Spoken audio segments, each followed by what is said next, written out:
नमस्कार दोस्तों, गरुड़ पुराण मृत्यु के पार की यात्रा और जीवन का सच्चा ज्ञान पार्ट 18 पार्ट 18 मृत्यु के बाद आत्मा की यात्रा कैसे होती है। गरुड़ पुराण का रहस्यमय वर्णन। आप सभी का स्वागत है हमारी विशेष ज्ञान वर्धक श्रृंखला गरुड़ पुराण मृत्यु के पार की यात्रा और जीवन का सच्चा ज्ञान। पिछले भाग में हमने जाना कि कर्म और पुनर्जन्म की अवधारणा को सनातन परंपरा में किस प्रकार समझाया गया है।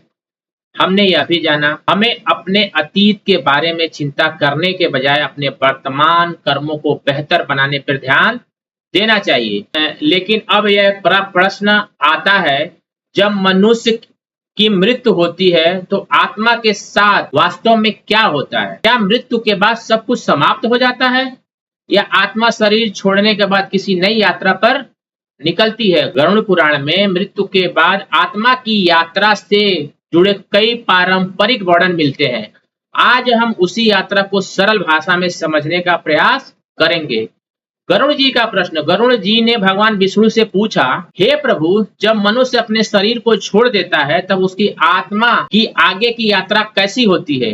भगवान विष्णु ने कहा, हे गरुड़, मनुष्य मृत्यु शरीर का अंत है, आत्मा की यात्रा का नहीं। मनुष्य के कर्म उसके आगे की गति से जुड़े होते हैं। यही इस अध्याय का सबसे महत्वपूर्ण संदेश है। मृत्यु का वास्तविक अर्थ हम सामान्य रूप से मृत्यु को जीवन का अंत मानते हैं, लेकिन सनातन धर्म में मृत्यु को अक्सर शरीर के रूप में समझाया गया है। जैसे मनुष्य पुराने वस्त्र छोड़कर नए वस्त्र धारण कर देता है, वैसे आत्मा पुराने शरीर को छोड़कर अपनी यात्रा आगे बढ़ाती है। शरीर पंच तत्वों में विलीन हो जाता है, लेकिन आत्मा के बारे में आध्यात्मिक परंपरा यह मानती है कि उसकी यात्रा जारी रहती है। मृत्यु के समय क्या होता है? गरुड़ जी ने पारंपरिक वर्णनों में मृत्यु के बाद आत्मा के शरीर से अलग होने की बात कही है। उस समय शरीर निष्क्रिय हो जाता है, लेकिन आत्मा की यात्रा समाप्त नहीं मानी जाती।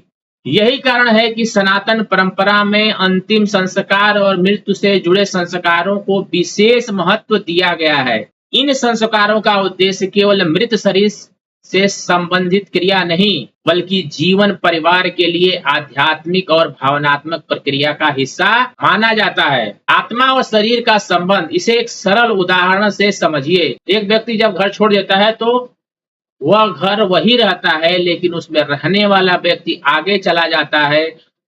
इसी प्रकार शरीर को आत्मा का स्थायी स्वरूप नहीं माना जाता।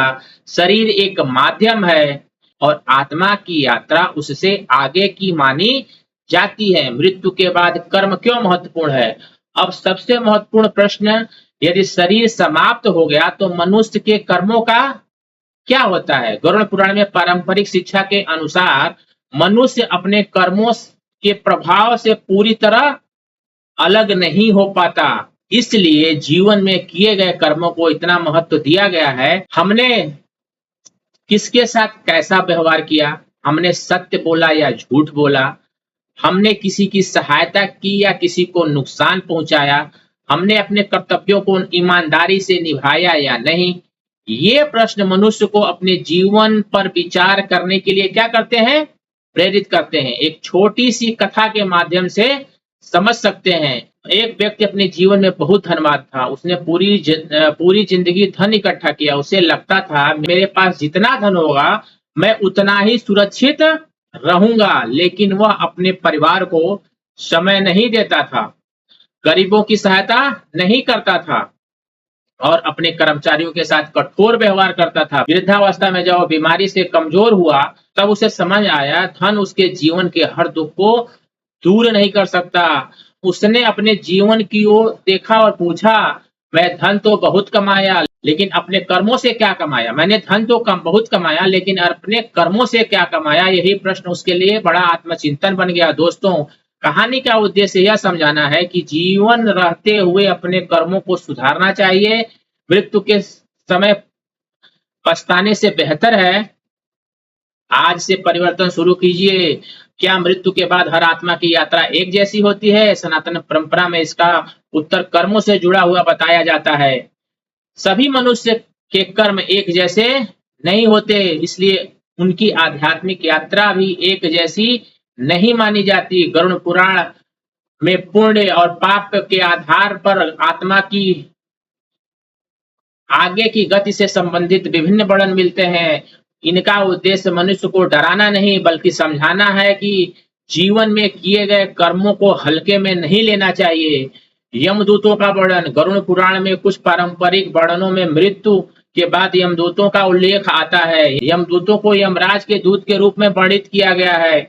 उनका संबंध आत्मा को यमराज के न्याय के सामने ले जाने की प्रक्रिया से जोड़ा जाता है। लेकिन यहाँ एक महत्वपूर्ण बात समझना आवश्यक है।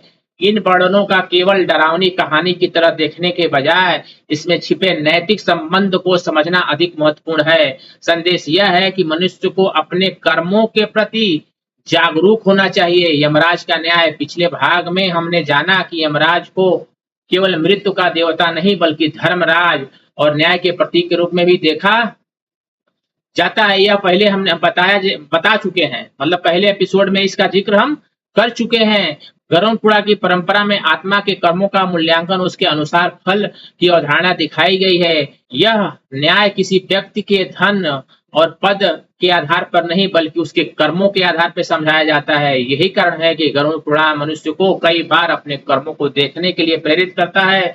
चित्रगुप्त का महत्व। गरुड़ पुराण की परंपरा में चित्रगुप्त का भी नाम आता है। उन्हें यमराज के साथ कर्मों के लेखे से जोड़ा गया है। लोकप्रिय धार्मिक मान्यता में चित्रगुप्त को मनुष्य के कर्मों का लेखा रखने वाला माना गया है। यह गहरा प्रतीकात्मक अर्थ भी है। हमारे कर्म छुपे हुए नहीं, दुनिया से हम सब कुछ छिपा सकते हैं लेकिन अपने कर्मों के प्रभाव से पूरी तरह बच नहीं सकते। क्या अच्छे कर्म बदल सकते हैं? यही कारण है कि जीवन में अच्छे कर्मों को महत्व दिया गया है।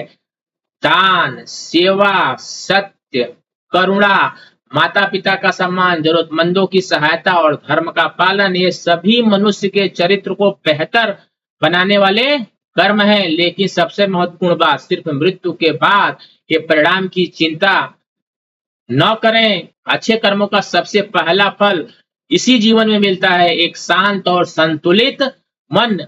मृत्यु हमें क्या सिखाती है? मृत्यु हमें डराने के लिए नहीं, जीवन का मूल्य समझाने के लिए भी देखी जा सकती है।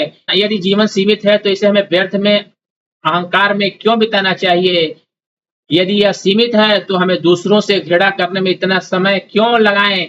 यदि धन हमेशा साथ नहीं जाएगा तो केवल धन के पीछे पूरा जीवन क्यों लगा दें? मृत्यु हमें याद दिलाती है तो समय आज हमारे पास है, वही सबसे बड़ा मूल्यवान है।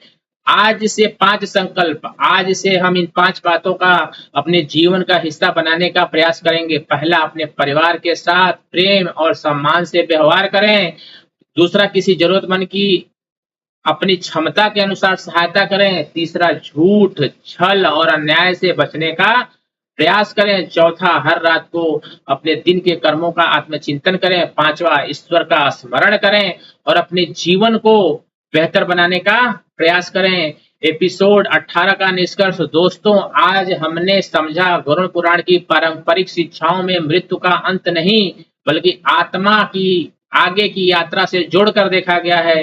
मृत्यु के बाद क्या होता है, इस विषय पर विभिन्न धार्मिक दार्शनिक परंपराओं में अलग अलग मान्यताएं हैं, लेकिन गरुड़ पुराण का सबसे महत्वपूर्ण संदेश हमारे लिए आज भी स्पष्ट है। अपने कर्मों को श्रेष्ठ बनाइए, क्योंकि मृत्यु का समय हमारे हाथ में नहीं, लेकिन मृत्यु से पहले हम कैसे जीते हैं यह काफी हद तक हमारे हाथ में है। इसलिए आज से अपने जीवन को ऐसा बनाइए जिसमें कभी पछतावा न हो, अधिक सेवा हो, अधिक प्रेम हो, अधिक धर्म हो, क्योंकि जीवन ही मृत्यु के प्रश्न का सबसे सुंदर उत्तर है।